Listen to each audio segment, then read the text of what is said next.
सुख दुख आते जाते रहेंगे। घुप्प अंधेरी रात में एक व्यक्ति नदी में कूदकर आत्महत्या करने का विचार कर रहा था। वर्षा के दिन थे और नदी पूरे उफान पर थी। आकाश में बादल घिरे थे और रह रहकर बिजली चमक रही थी। वह उस देश का बड़ा धनी व्यक्ति था, लेकिन अचानक हुए घाटे से उसकी सारी संपत्ति चली गई।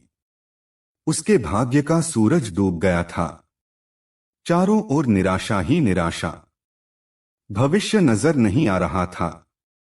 उसे कुछ सूझता न था कि क्या करे।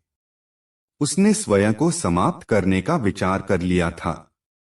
नदी में कूदने के लिए जैसे ही चट्टान के छोर पर खड़ा होकर वह अंतिम बार ईश्वर का स्मरण करने लगा, तभी दो बुजुर्ग परंतु मजबूत बाहों ने उसे रोक लिया। बिजली की चमक में उसने देखा कि एक वृद्ध साधु उसे पकड़े हुए है। उस वृद्ध ने उससे निराशा का कारण पूछा। किनारे लाकर उसकी सारी कथा सुनी, फिर हंसकर बोला, तो तुम यह स्वीकार करते हो कि पहले तुम सुखी थे? सेठ बोला, हाँ, मेरे भाग्य का सूर्य पूरे प्रकाश से चमक रहा था। सब और मान सम्मान संपदा थी। अब जीवन में सिवाय अंधकार और निराशा के कुछ भी शेष नहीं है। वृद्ध फिर हंसा और बोला, दिन के बाद रात्रि है और रात्रि के बाद दिन। जब दिन नहीं टिकता तो रात्रि भी कैसे टिकेगी? परिवर्तन प्रकृति का नियम है। ठीक से सुनो और समझ लो, जब तुम्हारे अच्छे दिन हमेशा के लिए नहीं रहे तो बुरे दिन भी नहीं रहेंगे। जो इस सत्य को जान लेता है वह सुख में सुखी नहीं होता और दुख में दुखी नहीं होता।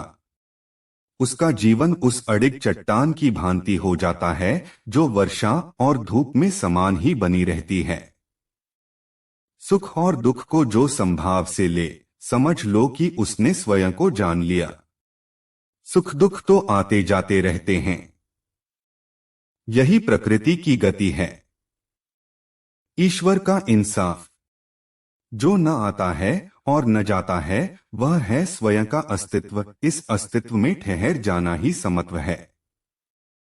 सोचो, यदि किसी ने जीवन में एक जैसा ही भाव देखा, हमेशा सुख का ही, जिस चीज की आवश्यकता हुई उससे पहले वह मिल गई, तो क्या वह कुछ उपहार पाने की खुशी का अनुभव कैसे कर सकता है? दुख न आए तो सुख का स्वाद क्या होता कोई कैसे जाने। जो इस शाश्वत नियम को जान लेता है उसका जीवन बंधनों से मुक्त हो जाता है। आपका दिन मंगलमय हो।